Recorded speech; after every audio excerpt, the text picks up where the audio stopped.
So hey guys, this is Ayush and you are watching educational Bhaiya app. So आज की video में हम लोग पढ़ने वाले हैं द टाइगर किंग, जिसकी ऑथर है काल्की। सो बेसिकली तुम लोग प्रीमियम मेंबर्स हो एंड प्रीमियम मेंबर्स को कुछ स्पेशल फायदे दिए जाते हैं एंड तुम लोगों को इस ऐप में ऐसे ऐसे फायदे मिलेंगे ना कि तुम लोग अपने जो क्लास 12 का जो पोर्शन है ना उसे बहुत इजीली कंप्लीट करोगे एंड एग्जाम्स में फुल मार्क्स लेके आओगे। बेसिकली ये जो कोर्स है मैं और तुम्हारे ज्योति भैया साथ में मिलकर कराएंगे एंड जहां मैं और तुम्हारे ज्योति भैया रहेंगे वहां तुम लोगों को फुल मार्क्स 100% गारंटीड है कि मिलने ही मिलने हैं। देखो YouTube में तुम लोग अगर यही वीडियो को देखोगे ना तो उसकी लेंथ काफी छोटी रहती है एंड लेंथ छोटी रहती है तो बेसिकली तुम लोगों को प्रॉपर नॉलेज नहीं मिलता है उस वीडियो एंड चैप्टर के बारे में। सो ये जो वीडियो है ना इसमें मैं डिटेल में तुम लोगों को पढ़ाऊंगा the tiger king and detail में ऐसा पढ़ाऊंगा ना कि कोई पॉइंट छूटेगा नहीं एंड इस वीडियो में तुम लोगों को कोई भी चीज मिस नहीं होने दूंगा एंड तुम लोगों को हर पॉइंट क्लियर होगा। बस वीडियो को पूरा एंड तक देखो एंड अपने साथ एक बुक जरूर लेके बैठना, इससे तुम लोगों को आसानी होगी पढ़ने में। तो चलिए आज के चैप्टर को शुरू करते हैं। तो हमारा सबसे पहला काम रहेगा कि कोई भी चैप्टर है उसका एक छोटा सा ओवरव्यू जानना। तो ये जो चैप्टर है इसका भी ओवरव्यू हम लोग जान लेते हैं, इससे तुम लोगों को जो चैप्टर है उसे समझने में थोड़ा आसानी हो जाएगा, तुम लोगों को एक रफ कॉन्सेप्ट मिल जाएगा। ठीक है, तो चलो ये जो चैप्टर है ना वो एक किंग के बारे में है। अब जो किंग होता है इसका प्रेडिक्शन बहुत पहले कर दिया जाता है कि इसकी डेथ कैसे होने वाली है, जिसके कारण ये बहुत ज्यादा परेशान रहता है एंड इसकी डेथ कैसे होने वाली है, इसके हिसाब से इसकी डेथ होने वाली है एक टाइगर से। अब ये बहुत कोशिश करता है कि अपनी डेस्टिनी से बच सके, लेकिन एट द एंड जो होना होता है वही होता है, इसकी डेथ होती है एक टाइगर से ही। तो हम लोग देखेंगे कि आखिर ये कौन कौन सी कोशिशें करता है जिससे ये टाइगर से मरने से बचे। तो अब चलिए हम लोग शुरू करते हैं चैप्टर का एक डिटेल एक्सप्लेनेशन को। तो हमारा जो चैप्टर है वो टोटल 5 पार्ट्स में डिवाइडेड है। ये हमारा पार्ट 1 है। ठीक है, जो हमारे चैप्टर है अलग अलग पार्ट्स में इसलिए भी डिवाइडेड है कि तुम लोगों को पढ़ने में थोड़ी आसानी हो जाए। तो अब चलो हम लोग शुरू करते हैं पार्ट 1 को। तो हमारा जो चैप्टर है ये ऑथर ये बोलते हुए शुरू करते हैं कि जो महाराजा है प्रतिबंधमपुरम के, जिन्हें तुम लोग पूरे चैप्टर में टाइगर किंग के नाम से जानोगे, उन्हें अलग अलग नाम से जाना जाता है। उनका अलग अलग नाम है, जैसे कि जामेदर जनरल। ठीक है, कुछ कुछ नाम तुम लोग याद कर लो, बाकी एग्जाम में जनरली पूछा नहीं जाता है एंड बहुत रेयरली ही क्वेश्चन आता है, अभी तक आया भी नहीं है। तो याद कर लो तुम लोग, जामेदर जनरल याद कर सकते हो, इजी है। सर जलानी जंग बहादुर, ये पूरे चैप्टर में इसका जिक्र हुआ है इसलिए तुम लोग याद रखना। MAD याद कर लो, ACTC और CRCK, ये सारे नाम याद कर लो, बहुत ईजी है। अगर बाई चांस आ जाता है ना तो लिख देना, आएगा नहीं। बट एट द एंड उनका जो शॉर्टलिस्टेड नाम रहता है वो होता है टाइगर किंग। तो अब हम लोगों को ऑथर बताते हैं ये कंटिन्यू करते हुए कि अगर उनके ऊपर अगर तुम लोग बॉम्ब भी गिरा दोगे ना तो भी वो तुम लोगों को ये चैप्टर पूरा आज पढ़ा के ही मानेंगे। देखो स्टूका बॉम्बर का नाम इसीलिए लिया गया है। ठीक है, वो अगर तुम लोग कुछ भी कर दो उनके साथ, लेकिन वो आज हम लोगों को ये चैप्टर पूरे अच्छे से पढ़ा के जाएंगे। ठीक है, तो ऑथर हम लोगों को आगे ये कंटिन्यू करते हुए बोलते हैं कि जैसे जैसे तुम लोगों को स्टोरी आगे पता चलेगा, जैसे जैसे वो स्टोरी आगे कंटिन्यू करेंगे ना, तुम लोगों को टाइगर किंग से मिलने की बहुत ज्यादा इच्छा जगेगी। लेकिन वो बोलते हैं कि तुम लोग टाइगर किंग से नहीं मिल पाओगे क्योंकि टाइगर किंग की डेथ हो जाती है एट द एंड। तो अब ऑथर हम लोगों को आगे बोलते हैं, तो ऑथर हम लोगों को आगे ये बताते हुए चैप्टर शुरू करते हैं कि एक किंगडम था जिसका नाम प्रतिबंधमपुरम था। वहां पे एक प्रिंस का जन्म होता है एंड वो प्रिंस कौन था? अपना टाइगर किंग था। ठीक है, तो प्रिंस का जैसे ही जन्म होता है तो किंगडम में सब कोई बहुत खुश होते हैं क्योंकि उनका जो पीढ़ी होता है उसे आगे बढ़ाने के लिए कोई आता है। तो अब टाइगर किंग का बर्थ हो जाता है। ठीक है, स्टार्टिंग में उसका नाम टाइगर किंग नहीं पड़ता है, तो उसका जैसे ही बर्थ होता है तो एस्ट्रोलॉजर्स की एक टीम आती है किंगडम में उसके फ्यूचर को प्रेडिक्ट करने। तो एस्ट्रोलॉजर्स की टीम के जो चीफ होते हैं वो ये प्रेडिक्ट करते हैं कि जो प्रिंस है वो warrior of warriors, hero of heroes, champion of champions होने वाला है। मतलब कि जो प्रिंस है वो काफी ज्यादा पावरफुल होने वाला है एंड वो किसी से नहीं हारेगा। बेसिकली जो प्रिंस है वो बहुत ही ज्यादा पावरफुल होने वाला है, बस ये समझ लो। उसके बाद जो चीफ एस्ट्रोलॉजर होते हैं ये इतना बोल के रुक जाते हैं एंड उसके बाद एक चुप्पी साध लेते हैं। उसके बाद सभी को जो भी वहां होते हैं उन्हें फोर्स करने लगते हैं एंड पूछने लगते हैं कि आगे बताओ कि क्या तुम्हारा प्रेडिक्शन है प्रिंस के बारे में। फिर जो चीफ एस्ट्रोलॉजर्स रहते हैं वो बोलते हैं कि जो प्रिंस है उसकी एक दिन डेथ हो जाएगी। अब इतना बोल के वो रुक जाते हैं एंड वहां पे एक मिरेकल होता है। अब मिरेकल ऐसा होता है कि तुम लोगों को सुन के बहुत ज्यादा एक शौक लगेगा एंड हंसी भी आएगी कि रियल लाइफ में ऐसा पॉसिबल है कि नहीं, लेकिन ये एक स्टोरी है तो हम लोग अज्यूम करके चलेंगे कि ये ऐसा ही हुआ था, ठीक है। अब एक मिरेकल होता है, वो हमारा 10 दिन का जो प्रिंस है उसके मुंह से एक क्लियर सेंटेंस निकलता है, ओ वाइस प्रॉफिट्स। और वो जैसे ही ऐसा बोलता है वैसे ही सभी कोई जो भी वहां पे होते हैं वो सब एक दूसरे को देखने लगते हैं कि एग्जैक्टली ऐसे क्लियर वर्ड्स किसके मुंह से निकले। अब इसके बाद जो चीफ एस्ट्रोलॉजर होता है वो अपनी चश्मे को निकाल के वो जो प्रिंस है उसे देखता है कि कैसे ये जो बच्चा है वो इतना क्लियर टोन में बोल सकता है। अब हमारा जो प्रिंस है, जो 10 दिन का बच्चा है, वो बोलता है कि जो इस दुनिया में जिसका भी जन्म हुआ है उसे एक ना एक दिन तो मरना है। तो इस बात का कोई सेंस नहीं बनता है कि आप बोल रहे हो कि मेरी डेथ हो जाएगी, वो तो सभी की डेथ एक ना एक दिन आनी है। तो इस बात का कोई सेंस नहीं बनता है। आप मुझे एग्जैक्टली बताइए कि मेरी डेथ किस चीज से होने वाली है, मेरा रीजन बताइए कि डेथ का रीजन क्या होने वाला है एग्जैक्टली। तो अब जो एस्ट्रोलॉजर होता है, जो चीफ एस्ट्रोलॉजर होता है, वो थोड़ा सोच में पड़ जाता है एंड उसके बाद वो बोलता है कि तुम्हारा जो बर्थ हुआ है, तुम्हारा जो जन्म हुआ है वो बुल्स एंड लायन के टाइम में हुआ है एंड लायन और बुल एक दूसरे के बहुत ज्यादा बड़े एनिमीज है एंड इसलिए तुम्हारी डेथ का कारण टाइगर होने वाला है। अब हम लोगों ने ये पेज तो कंप्लीट कर लिया, ठीक है, मैंने एक्सप्लेन कर दिया। नेक्स्ट पेज पे चलते हैं हम लोग। अब ऑथर हम लोगों को आगे ये बोलते हैं कि अगर किसी को भी अपनी डेथ के बारे में पता चलेगा ना तो वो थोड़ा सा ना थोड़ा सोचेगा कि मेरी डेथ का प्रेडिक्शन हो चुका है एंड मेरी डेथ इस चीज से, इस कारण से होने वाली है, ठीक है। किसी के भी मन में थोड़ा सा डर तो आएगा, लेकिन जो टाइगर किंग होते हैं हमारे वो बिल्कुल भी नहीं डरते, ठीक है। वो एग्जैक्टली एक बहुत ही ऊंचे टोन में बोलते हैं, let the tiger be aware, यानी कि जितने भी टाइगर है अब मेरे से बच के रहे। अब जो प्रतिबंधमपुरम में होता है ये ट्यूमर पूरा फैल जाता है कि एग्जैक्टली प्रिंस की डेथ कैसे होने वाली है एंड हम लोगों को भी पता है कि कहीं ना कहीं ये बात पे थोड़ा ना थोड़ा सच्चाई है कि उसकी डेथ टाइगर से होगी। अब हमारा यहां तक तो है पार्ट 1। अब हम लोग एंटर करेंगे हमारे पार्ट 2 पे। पार्ट 2 काफी इंटरेस्टिंग होगा हमारा। पार्ट 1 में कहीं पे भी अगर तुम लोगों को दिक्कत हुआ होगा देन मैं क्लियर आउट करूंगा एंड आई होप कहीं दिक्कत नहीं हुआ होगा। चलो पार्ट 2 को शुरू करते हैं। अब हमारे पार्ट 2 में ऑथर हम लोगों को बताते हैं कि जो हमारे प्रिंस है जंग बहादुर, अब वो धीरे धीरे बड़े होते हैं। बड़े होते हैं तो वो लंबे होते हैं एंड सिंपली वो धीरे धीरे करके स्ट्रॉन्ग बनते जाते हैं डे बाय डे। अब उनके बचपन के बाद ऐसा कोई भी मिरेकल नहीं हुआ था, जैसे कि उनके बचपन में वो बोलना जल्दी शुरू कर देते हैं, लेकिन उस दिन के बाद उनके लाइफ में कोई भी मिरेकल नहीं होता है। अब दिन बीतते जाते हैं और हमारे जो प्रिंस है वो बड़े होते जाते हैं। उन्हें इंग्लिश काऊ का मिल्क फीड किया जाता है, वो इंग्लिश ट्यूटर उनके लिए हायर किया जाता है, इंग्लिश नैनी उनके लिए हायर किया जाता है। बेसिकली ऐसा इसलिए था क्योंकि पूरे इंडिया में उस टाइम ब्रिटिशर्स का रूल था एंड ये एक रूल था कि सारे प्रिंस जितने भी है इंडिया में उन्हें ये रूल्स को फॉलो करना है। अब टाइम बीतते जाता है। हमारे जो प्रिंस है, जो टाइगर किंग है, वो 20 साल के होते हैं। अब जैसे ही वो 20 साल के होते हैं वैसे ही उन्हें प्रतिबंधमपुरम का राजा घोषित कर दिया जाता है एंड उस टाइम पे वो फिर किंग बन जाते हैं। अब हमारा नेक्स्ट पेज है।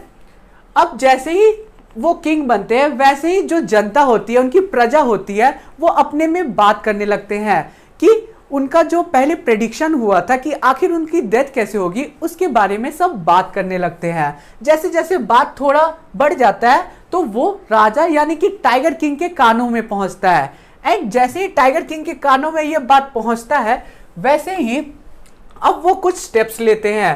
पहले तो प्रतिबंधमपुरम का जो फॉरेस्ट था वो बहुत घना था एंड वहां पे बहुत सारे टाइगर्स मिलते थे। अब वो अपने मन में सोचते हैं कि पुराने जमाने में ये कहा जाता है कि अपने सेल्फ डिफेंस में काऊ को भी मारा जा सकता है, जबकि काऊ जो हमारे पुराने जमाने के जो लोग थे उनके लिए गॉडेस या गॉडेस के तरह ट्रीट किया जाता था काऊ को। लेकिन अगर अपनी सेल्फ डिफेंस को में काऊ को भी अगर मार देता है कोई लोग तो वो सही था। तो किंग सोचता है कि अगर मैं अपनी सेल्फ डिफेंस के लिए अगर टाइगर्स को मारना शुरू करूं तो वो भी गलत नहीं होगा।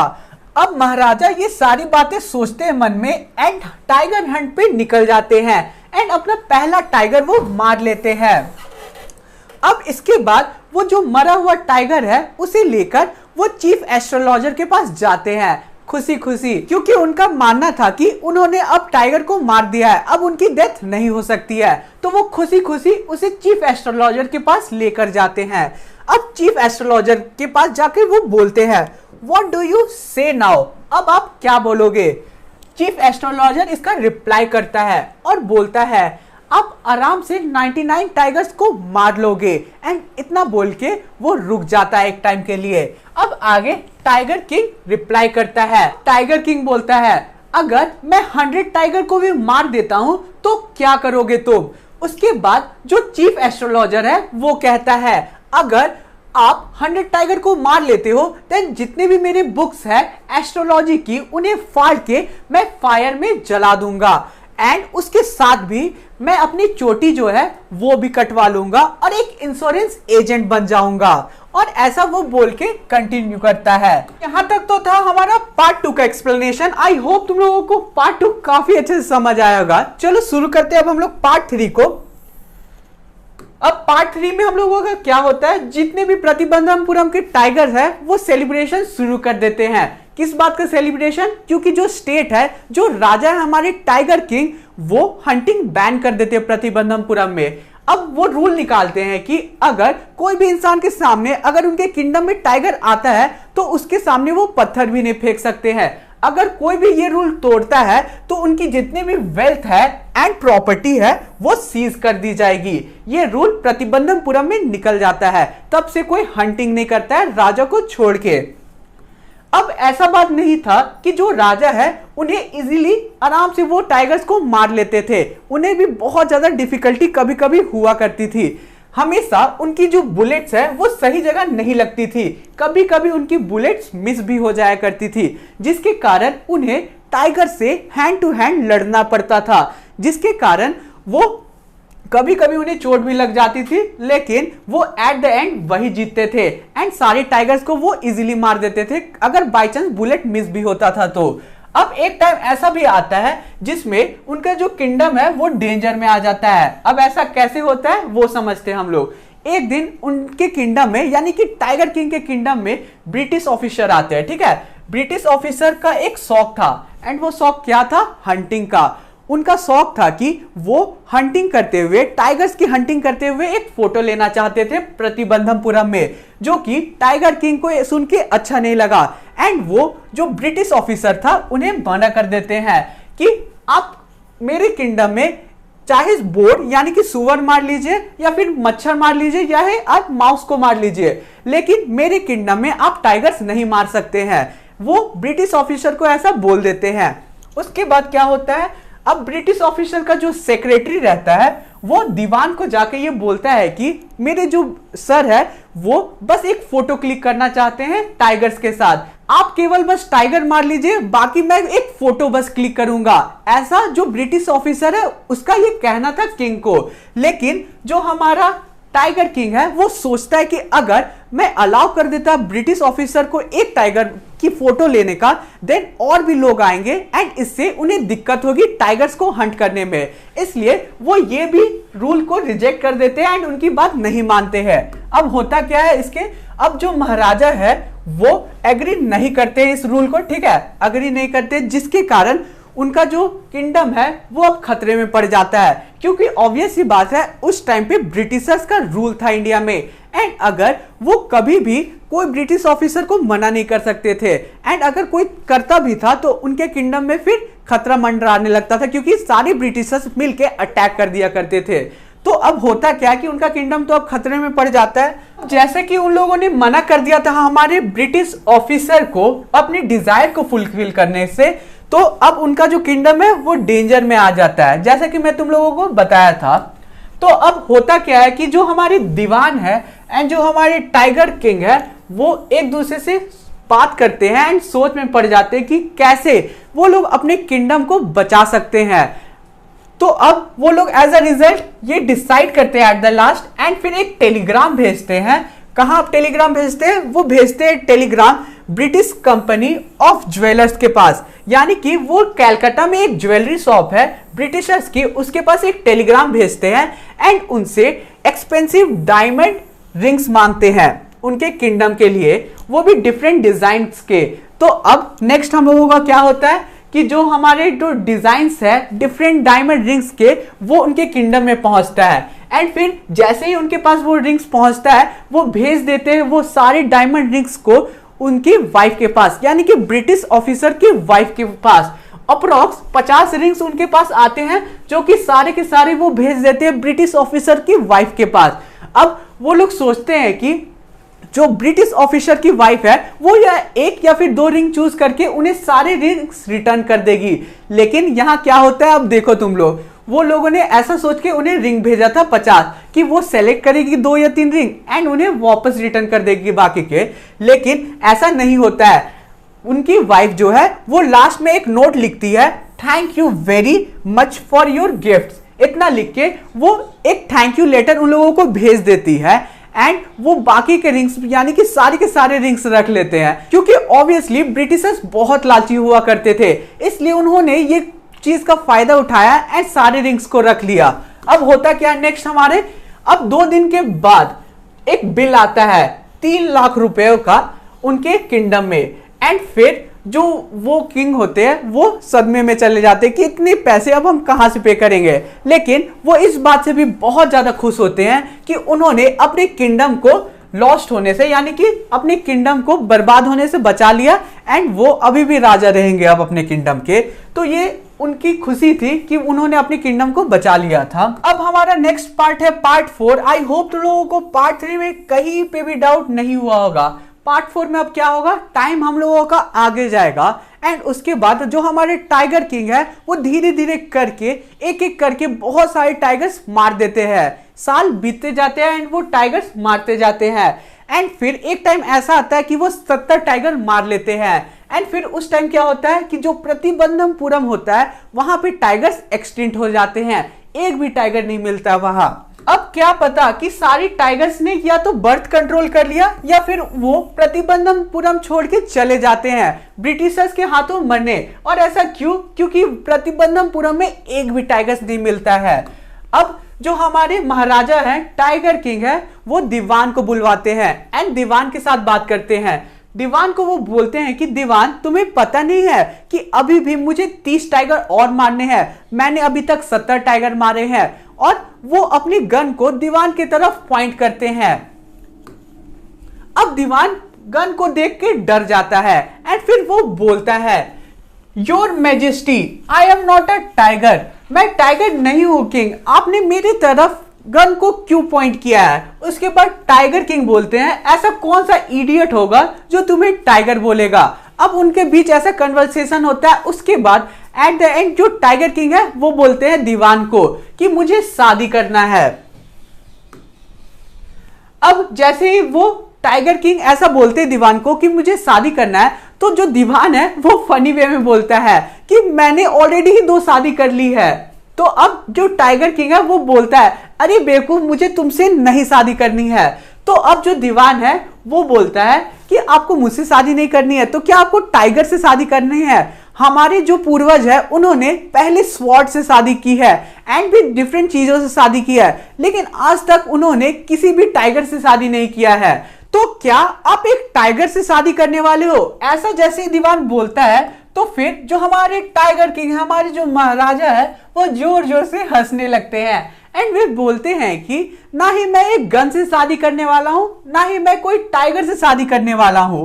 अब फिर वो दीवान को आगे कंटिन्यू करते हुए बोलते हैं कि तुम मेरे लिए एक ऐसी लड़की ढूंढो जिसके यहाँ बहुत ही ज्यादा टाइगर पॉपुलेशन हो, यानी कि जिसके किंगडम में बहुत ज्यादा टाइगर्स मिले। अपने स्टैट्स लगाओ एंड सारी किंगडम में से एक किंगडम चूज करके लाओ। मुझे मैटर नहीं करता कि लड़की कैसे भी हो, बस ऐसा किंगडम ढूंढो जहां बहुत सारे टाइगर्स हो। अब जो हमारे दीवान है वो इस काम में लग जाते हैं, अपने जो किंग है उसका आदेश को फॉलो करते हैं एंड एक ऐसा ही किंगडम ढूंढ लेते हैं। एंड फिर जो हमारे टाइगर किंग है उनके फाइनली शादी कर दी जाती है। एंड अब क्या होता है, अब जब भी हमारे जो किंग है जंग जंग बहादुर, हमारे टाइगर किंग खुशी खुशी जाते थे अपने ससुराल फादर इन लॉ के पास एंड फिर वो हमेशा टाइगर्स को मार देते थे। 5 से 10 टाइगर वो हमेशा मार देते थे अपने ससुराल में जाके। अब ऐसे ही टाइम बीतते जाता है एंड वो फाइनली पहुंचते अपने एम के बहुत ज्यादा करीब एंड वो 99 टाइगर्स को फाइनली मार देते हैं। एंड उनका जो स्किन्स है उन्हें अपने जो महल है प्रतिबंधमपुरम का जो पैलेस है वहां पे वो लगा देते हैं। अब क्या होता है वो देखते हैं।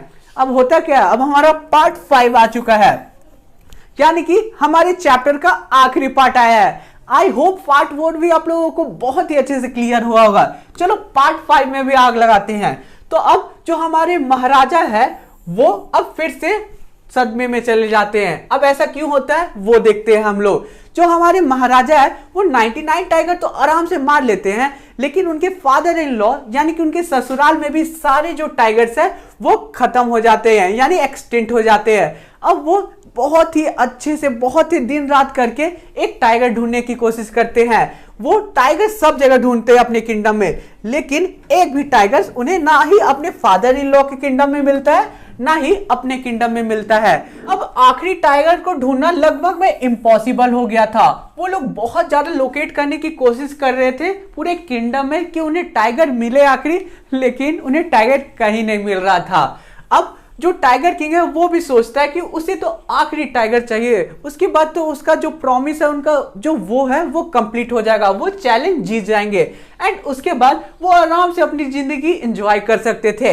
एंड उसके बाद वो हंटिंग भी, टाइगर का हंटिंग आराम से छोड़ सकते थे, क्योंकि एक टाइम पे उनका भी मन भर गया था टाइगर्स को मारते मारते। अब ये बात भी है कि जो हमारे टाइगर किंग है उनके लिए भविष्यवाणी की थी कि 100 टाइगर उनकी डेथ का कॉज होगा, तो उनको उस टाइगर से केयरफुल भी रहना था। तो अब जो हमारे टाइगर किंग है उन्होंने 99 टाइगर मार लिया, ठीक है। अब लास्ट टाइगर से उन्हें बहुत ही ज्यादा संभल के रहना था एंड किंगडम में जो है वो टाइगर्स का मिल्क मिलना ज्यादा इजी हो गया था एज कंपेयर टू टाइगर्स का मिलना। तो इस लाइन से तुम लोग समझ सकते हो कि टाइगर्स कितने ज्यादा एक्सटिंक्ट हो गए थे किंगडम में, एक भी टाइगर्स नहीं बचा था। अब टाइम पार होता है, हमारे जो महाराजा है वो धीरे धीरे करके टेंशन में आते हैं कि उन्हें एक भी टाइगर क्यों नहीं मिल रहा है। लेकिन एक खुशखबरी आती है उनके एक स्टेट से। उनका जो किंगडम है वहां पे एक जो स्टेट है वहां पे अचानक से ही सीप गायब होने लगते हैं एंड ये बात सुनकर वो काफी ज्यादा खुश होते हैं। जो विलेज के लोग होते हैं उनका स्टार्टिंग में यह मानना होता है कि शायद खादेर या वीरासामी जो कि 2 विलेजर है उन लोगों में से किसी ने जो सीप है उसे चोरी किया होगा एंड उसे खा लिया होगा।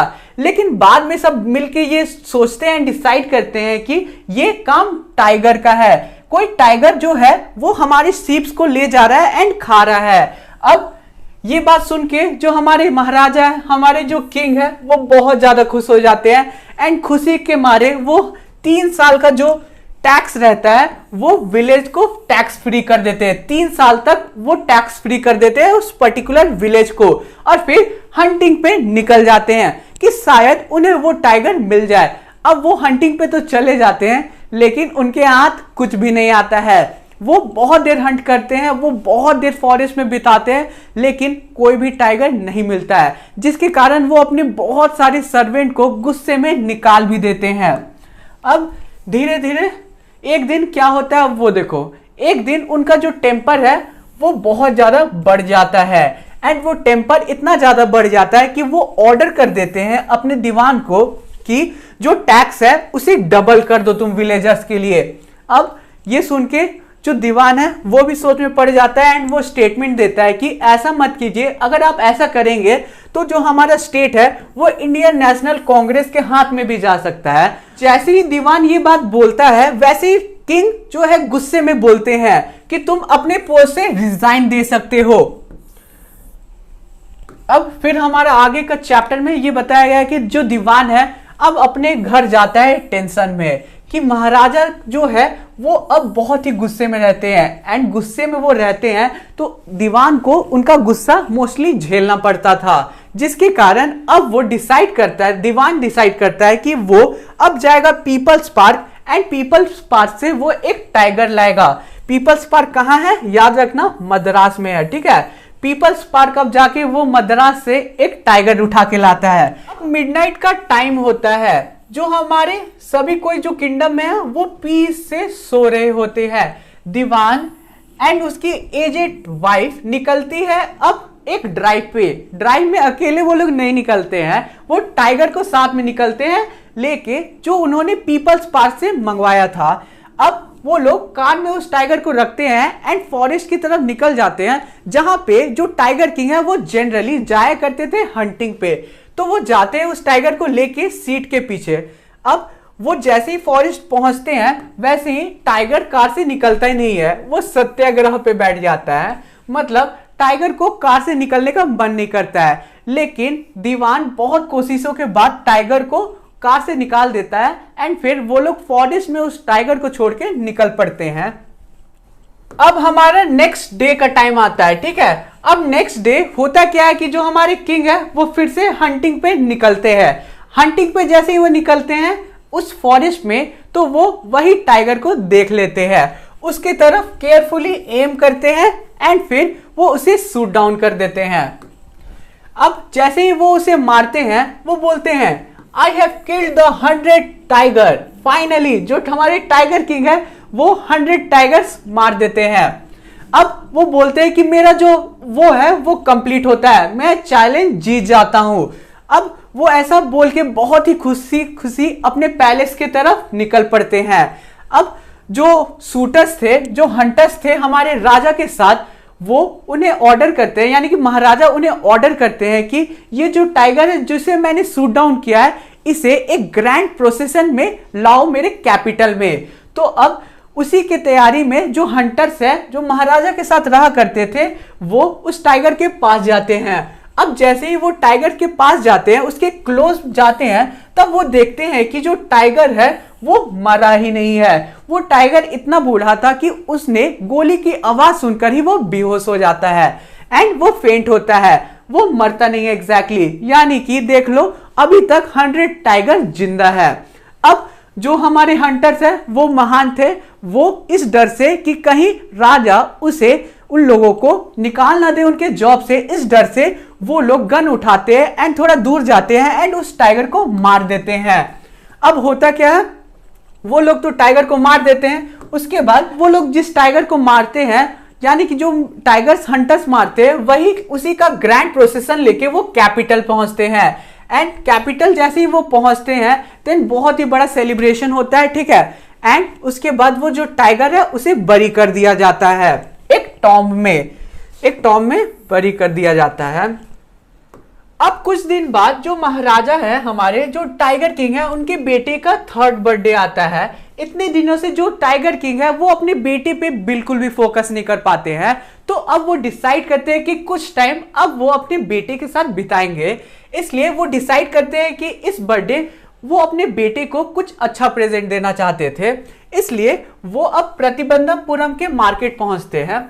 वहां पे उन्हें कुछ भी पसंद नहीं आता है, लेकिन एट द एंड उन्हें एक टॉय शॉप में एक वुडन टाइगर पसंद आता है एंड वो डिसाइड करते हैं कि ये बेस्ट प्रेजेंट होगा मेरे बेटे के लिए।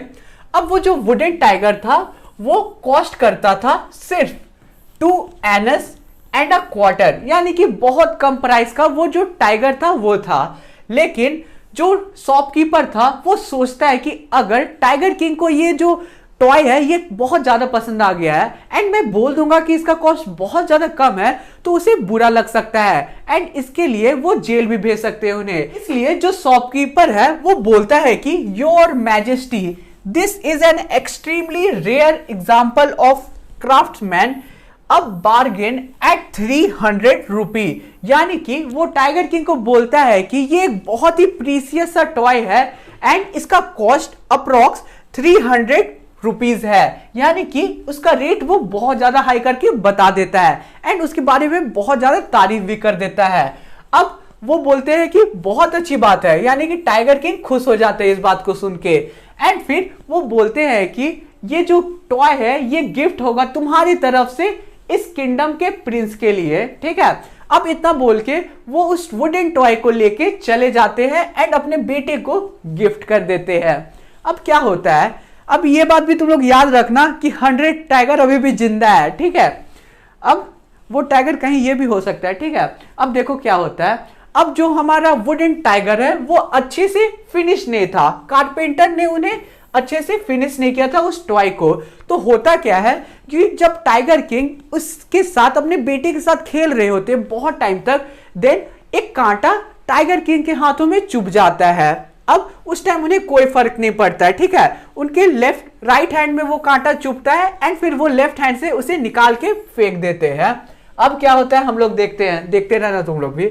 अब नेक्स्ट डे इन्फेक्शन उनके हाथों में फैलना शुरू हो जाता है। अब महाराजा के राइट हैंड में पूरा इन्फेक्शन फैल जाता है। अब क्या होता है, इन्फेक्शन फैलते जाता है पूरे बॉडी में, पूरे आंस में। तो अब 3 फेमस सर्जन मद्रास से आते हैं हमारी टाइगर किंग को चेकअप करने कि आखिर उन्हें एग्जैक्टली क्या हुआ है। तो अब वो थोड़ा कंसल्ट करते एक दूसरे से एंड फाइनल स्टेटमेंट ये रिलीज करते हैं कि टाइगर किंग का ऑपरेशन करना होगा। अब चलो देखते हैं आगे क्या होता है। जो 3 सर्जन थे वो अब ऑपरेशन थिएटर में उन्हें ले जाते हैं एंड उसके बाद जो स्टेटमेंट वो देते हैं वो सुनते रहना तुम लोग। वो बोलते हैं कि वो 3 सर्जन बोलते हैं, the operation was successful, the Maharaja is dead.